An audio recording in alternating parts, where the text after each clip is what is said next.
किसी भी लोकतंत्र को अगर सच में समझना है तो हमें किसी एक चुनाव क्षेत्र के अंदर बहुत गहराई से उतरना पड़ता है। तो आज हम मुंगावली का विश्लेषण करेंगे। देखिए, ये सिर्फ एक सीट की कहानी नहीं है, ये भारत के लोकतंत्र की धड़कन को महसूस करने का एक जरिया है। चलिए शुरू करते हैं मुंगावली की कहानी। तो मुंगावली है कहाँ? ये मध्य प्रदेश के अशोकनगर जिले का एक विधानसभा क्षेत्र है। ये एक कृषि प्रधान इलाका है, मतलब यहाँ की ज्यादातर जिंदगी खेत खलिहान के इर्द गिर्द घूमती है और लोगों का यही रोजमर्रा का संघर्ष, उनकी परेशानियां, उनकी उम्मीदें, यही सब मिलकर यहाँ की राजनीति की दिशा तय करती हैं। तो सबसे पहले आइए मुंगावली की सियासी जमीन को समझते हैं। देखते हैं कि वो कौन से मुद्दे हैं, वो कौन सी जमीनी हकीकतें हैं जो यहाँ के चुनावी नतीजों को शक्ल देती हैं। देखिए, ये सिर्फ चुनावी मुद्दे नहीं हैं, ये यहाँ के लोगों की रोज की जिंदगी की सच्चाई है। खेती का संकट, युवाओं के लिए काम की कमी, टूटी फूटी सड़कें, पानी बिजली की दिक्कत और सरकारी योजनाओं का फायदा जो उन तक ठीक से पहुंच ही नहीं पाता। यही वो छोटी छोटी चिंगारियां हैं जो मिलकर एक बड़ी सियासी आग बन जाती हैं। अब बात करते हैं आंकड़ों की, क्योंकि कहते हैं ना, आंकड़े कभी झूठ नहीं बोलते। चलिए 2023 के चुनाव का एक एक्सरे करते हैं और देखते हैं कि नंबर्स हमें क्या कहानी सुनाते हैं। 79.43%, ये 2023 के चुनाव में हुआ मतदान था और ये 2018 के मुकाबले काफी ज्यादा था। जब भी वोटिंग इतनी बढ़ती है तो इसका सीधा मतलब होता है कि वोटर बहुत जागरूक है, बहुत सक्रिय है। लोग या तो किसी बड़े बदलाव के लिए वोट कर रहे हैं या फिर मौजूदा सरकार के काम से इतने खुश हैं कि उसे बनाए रखना चाहते हैं। और ये रहा नतीजा। बीजेपी को मिले 44.99% वोट और कांग्रेस को 41.83%। मतलब आप देख सकते हैं कि मुकाबला कितना ज्यादा कड़ा था, बिल्कुल कांटे की टक्कर, जहां एक एक वोट की कीमत थी। जीत और हार का फैसला हुआ सिर्फ 5,422 वोटों से। इतने बड़े चुनाव क्षेत्र में इतना कम अंतर, ये बताता है कि नतीजा आखिरी पल तक किसी भी तरफ जा सकता था।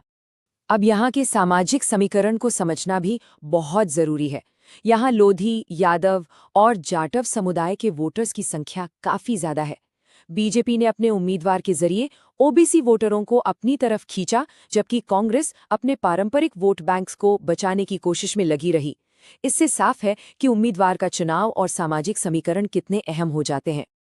तो अब सवाल ये उठता है कि ऐसा हुआ क्यों? ये जो 79% से ज्यादा लोगों ने वोट डाला, ये सिर्फ एक नंबर नहीं है। ये दिखाता है कि लोग अपने संवैधानिक अधिकार, अपनी आवाज को कितनी जिम्मेदारी से इस्तेमाल कर रहे हैं। तो चलिए अब आंकड़ों से आगे बढ़कर उन कारणों को समझते हैं जिनकी वजह से मुंगावली ने ये फैसला दिया। जरा इस सीट का मिजाज देखिए। पिछले 7 चुनावों से ये लगातार बीजेपी और कांग्रेस के बीच पलटती रही है, कभी इधर कभी उधर।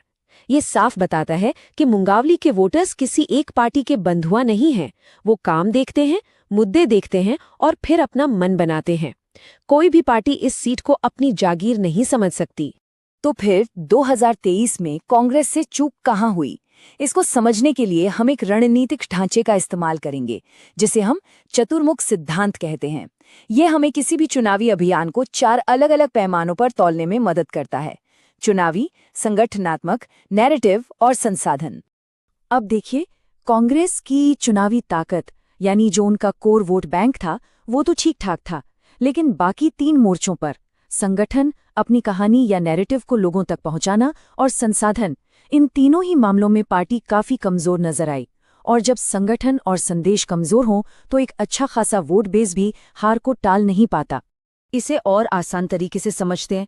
कांग्रेस की ताकत क्या थी? उनका पुराना पारंपरिक वोट बैंक। लेकिन कमजोरी क्या थी? उम्मीदवार पर लोगों का भरोसा कम था और पार्टी के अंदर ही खींचतान चल रही थी। और यही अंदरूनी कमजोरियां बाहर के खतरों का, यानी बीजेपी के मजबूत मोमेंटम का मुकाबला नहीं कर पाईं।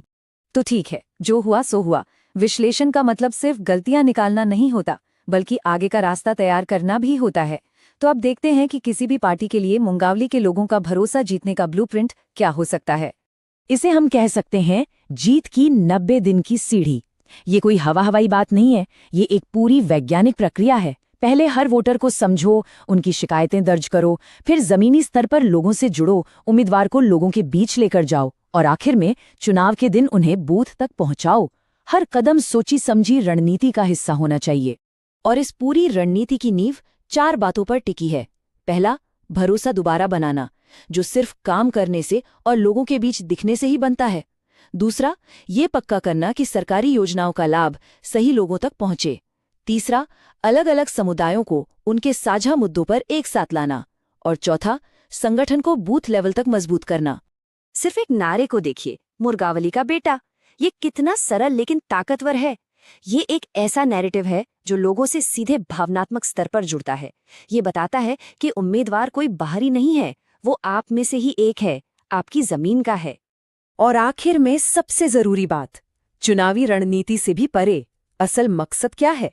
असल मकसद है शासन और जनसेवा। और आज के डिजिटल युग में जनसेवा का एक बहुत अहम हिस्सा है लोगों के भरोसे का सम्मान करना। इसका मतलब है कि उनकी निजी जानकारी का इस्तेमाल पूरी सहमति और जिम्मेदारी के साथ किया जाए। यही भरोसे की नींव है। तो इन सारी बातों का, इस पूरे विश्लेषण का एक आम वोटर के लिए क्या मतलब है? क्योंकि दिन के अंत में लोकतंत्र में सारी ताकत उसी के हाथ में है, तो उनके लिए इसका क्या मायने है? मुंगावली से मिला सबक बिल्कुल साफ है। वो जमाना चला गया जब वोटर चुप रहता था।